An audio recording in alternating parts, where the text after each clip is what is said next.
বৰ্তমান সময়ত কৰোনা ভাইৰাছৰ সংক্ৰমণৰ বাবে সমগ্ৰ বিশ্বৰ প্ৰায় সকলোবোৰ দেশতেই লকডাউনৰ ব্যৱস্থা লোৱা হৈছে আৰু ভাৰতবৰ্ষতো বৰ্তমান সময়ত লকডাউনৰ ব্যৱস্থা লোৱা হৈছে। 21 দিন সমগ্ৰ দেশ বৰ্তমান সময়ত লকডাউন অৱস্থাত আছে আৰু এইখিনি সময়ত বিশ্ববাসী আৰ্থিক সংকটৰ সন্মুখীন হৈছে। বিশ্ববাসীৰ লগতে সমগ্ৰ ভাৰতবৰ্ষ বৰ্তমান সময়ত আৰ্থিক সংকটৰ সন্মুখীন হ'বলৈ গৈ আছে, কিয়নো সকলো ধৰণৰ মেনুফেকচাৰিং কোম্পানী বন্ধ আছে, এয়াৰলাইন্স বন্ধ, অৰ্থাৎ আমাৰ যি ওচৰ পাজৰৰ দেশ এই দেশবোৰৰ লগত কোনো ধৰণৰ বৰ্তমান সময়ত যোগাযোগ নাই। সকলো যোগাযোগ বৰ্তমান সময়ত বিচ্ছিন্ন হৈ পৰিছে আৰু এই যি যোগাযোগ বিচ্ছিন্ন হৈ গৈছে ইয়াৰ বাবে আমদানি ৰপ্তানিও সম্পূৰ্ণ বন্ধ হৈ পৰিছে।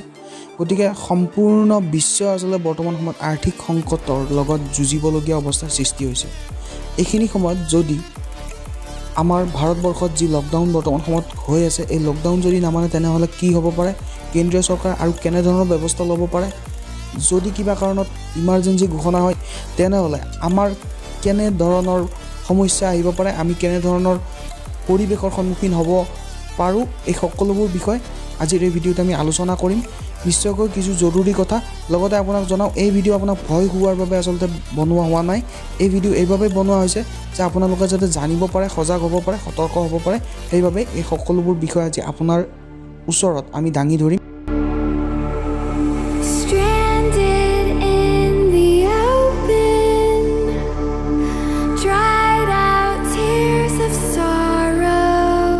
আজি লকডাউনৰ তৃতীয় দিন। এই ভিডিঅ' বনাই থকা সময়লৈ লকডাউনৰ 3টা দিন বৰ্তমান সময়ত চলি আছে। এইখিনি সময়ত মই জনাবলৈ লৈছোঁ কিছু কথা। আচলতে নেশ্যনেল ইমাৰ্জেঞ্চি বা ইমাৰ্জেঞ্চি যি কথা কৈ আছোঁ বৰ্তমান সময়ত জৰুৰী অৱস্থানো কি, জৰুৰী অৱস্থা কেইটা আছে সংবিধানত, এই সকলোবোৰ বিষয় আচলতে উল্লেখ কৰি থৈ গৈছে আমাৰ বিজ্ঞসকলে। ঠিক আগতেই এই সকলোবোৰ ভবা হৈছিল যে কেনেধৰণৰ পৰিস্থিতিৰ উদ্ভৱ হ'লে, কেনেধৰণৰ পৰিস্থিতি মোকাবিলা কৰিবলৈ কি কি ব্যৱস্থা হাতত ল'ব লাগিব। সংবিধানত উল্লেখ আছে 3 প্ৰকাৰৰ ইমাৰ্জেঞ্চি বা জৰুৰী অৱস্থা।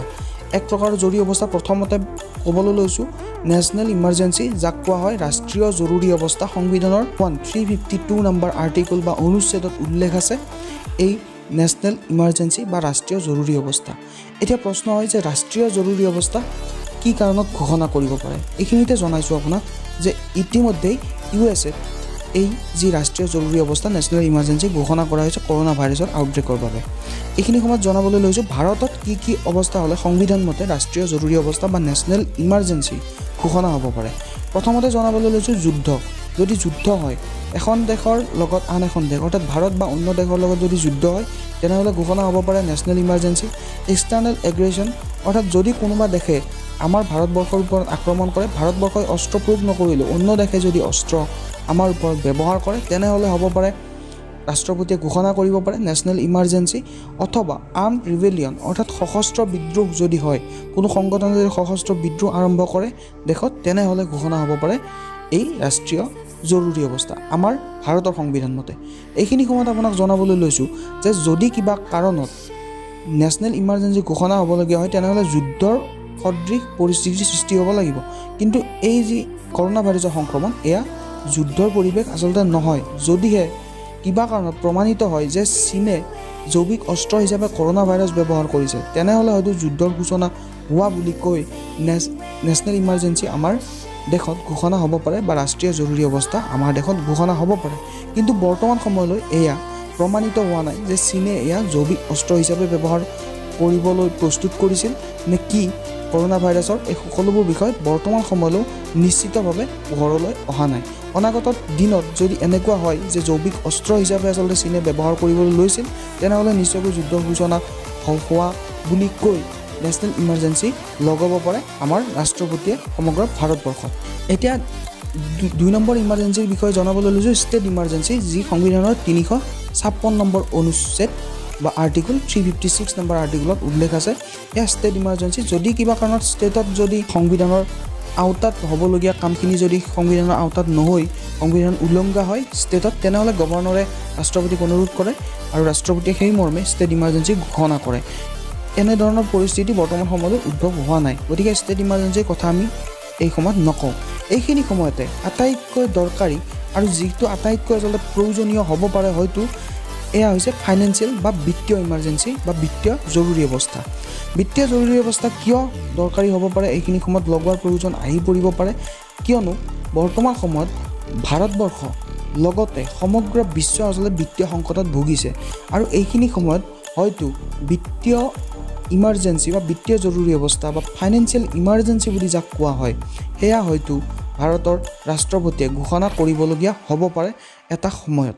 বৰ্তমান সময়লৈ যদিও 21 দিন লকডাউন, অনাগত দিনত লকডাউন হয়তো আৰু বৃদ্ধি পাব পাৰে, এয়া আশংকাহে কৰা হৈছে বৰ্তমান সময়ত। জনাবলৈ লৈছোঁ ভাৰতবৰ্ষত নেশ্যনেল ইমাৰ্জেঞ্চি 3 টাইমছ ইতিমধ্যেই লাগিছে। 1962 1962 যেতিয়া চীনে আমাক আক্ৰমণ কৰিছিল সেই সময়ত নেশ্যনেল ইমাৰ্জেঞ্চি লাগিছিলে।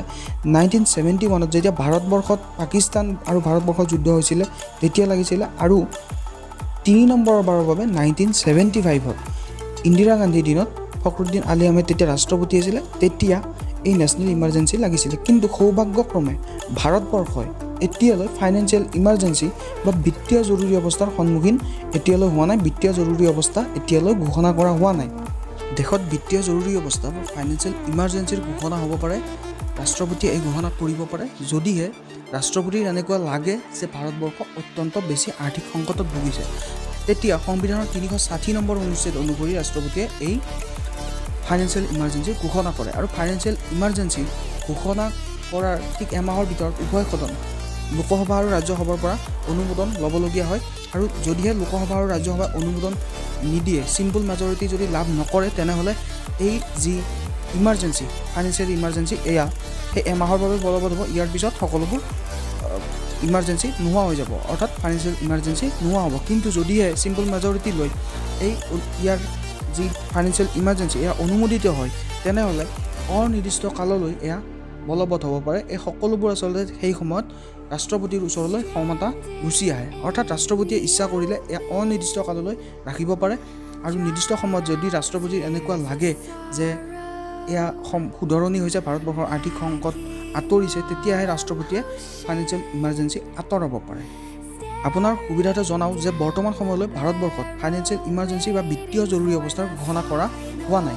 1991 চনত এবাৰ এনেকুৱা হ'বলৈ গৈছিলে যে ভাৰতবৰ্ষৰ সম্পূৰ্ণ যি বিত্তীয় ব্যৱস্থা এয়া সম্পূৰ্ণভাৱে ভাগি পৰিছিলে, আৰু সেইখিনি সময়ত নামী অৰ্থনীতিবিদ মনমোহন সিঙকে আদি কৰি সকলোৱে লগ লাগি ভাৰতবৰ্ষৰ অৰ্থনীতি পুনৰ আগৰ অৱস্থালৈ অনাত অৰিহণা যোগাইছিলে আৰু ভাৰতবৰ্ষৰ ৰক্ষা পৰিছিলে। ফাইনেন্সিয়েল ইমাৰ্জেঞ্চি তেতিয়া লগা নাছিলে, কিন্তু এইবাৰ শংকা কৰা হৈছে যে ফাইনেন্সিয়েল ইমাৰ্জেঞ্চি হয়তো লাগিব পাৰে। যদিহে লকডাউন বহুত দিনলৈ অব্যাহত থাকে, তেনেহ'লে ফাইনেন্সিয়েল ইমাৰ্জেঞ্চি নিশ্চয়কৈ লাগিব পাৰে ভাৰতবৰ্ষত। জনাবলৈ লৈছোঁ যে ফাইনেন্সিয়েল ইমাৰ্জেঞ্চি যদি কিবা কাৰণত আহে ভাৰতবৰ্ষত, তেনেহ'লে কি হ'ব? যদিহে কিবা কাৰণত ফাইনেন্সিয়েল ইমাৰ্জেঞ্চিৰ উদ্ভৱ হয়, ৰাষ্ট্ৰপতিয়ে যদি ঘোষণা কৰে, তেনেহ'লে যি কেন্দ্ৰীয় চৰকাৰ আছে, কেন্দ্ৰীয় চৰকাৰৰ ওচৰত সকলো ধৰণৰ ক্ষমতা কেন্দ্ৰীয় চৰকাৰৰ ওচৰত যাব। যি আচলতে ৰাজ্য চৰকাৰৰ যিবোৰ আঁচনি থাকে, ৰাজ্য চৰকাৰে যিবোৰ আঁচনি জনগণৰ বাবে প্ৰস্তুত কৰে, সেই সকলোবোৰ বন্ধ কৰাৰ উপক্ৰম হ'ব পাৰে। কেন্দ্ৰীয় চৰকাৰৰ আদেশত তেওঁলোকে বন্ধ কৰিব লগা হ'ব পাৰে, অৰ্থাৎ কেন্দ্ৰীয় চৰকাৰৰ ওচৰত সেই সকলোবোৰ ক্ষমতা থাকিব। লগতে আপোনাক জনাওঁ, যিবোৰ কৰ্মচাৰীয়ে বৰ্তমান সময়ত ৰাজ্য চৰকাৰ আৰু কেন্দ্ৰীয় চৰকাৰৰ ওচৰত চাকৰি কৰি আছে, তেওঁলোকৰ দৰমহা কৰ্তন হ'ব পাৰে, অথবা তেওঁলোকৰ দৰমহাৰ ক্ষেত্ৰত কিছু হ্ৰাস হ'ব পাৰে, দৰমহা কমাই দিব পাৰে কেন্দ্ৰীয় চৰকাৰে। এইখিনি সময়ত ভগৱানৰ ওচৰত প্ৰাৰ্থনা কৰিছোঁ যে এনেকুৱা এটা সমস্যাৰ সৃষ্টি আমাৰ ভাৰতবৰ্ষত নহওক, কোনো ধৰণৰ ইমাৰ্জেঞ্চি বা জৰুৰী অৱস্থা ঘোষণা কৰিবলগীয়া পৰিস্থিতিৰ উদ্ভৱ যাতে নহয়, কৰোণা সংক্ৰমণ লাহে লাহে যাতে হ্ৰাস পায়। লগতে আপোনাকো অনুৰোধ জনাইছোঁ আমাৰ এই ভিডিঅ'ৰ জৰিয়তে যে লকডাউন যাতে আপুনি উলংঘা নকৰে, সম্পূৰ্ণভাৱে ঘৰৰ ভিতৰত সুস্থভাৱে আপুনি থাকে, সেয়াই আমাৰ অনুৰোধ। নিশ্চয়কৈ যদি ভিডিঅ' ভাল পাইছে লাইক কৰিব, ছাবস্ক্ৰাইব কৰিব আৰু শ্বেয়াৰ কৰিব পাৰে। আজিলৈ সামৰিছোঁ, পুনৰ লগ পাম এটা নতুন ভিডিঅ'ৰ সৈতে। তেতিয়ালৈ নমস্কাৰ।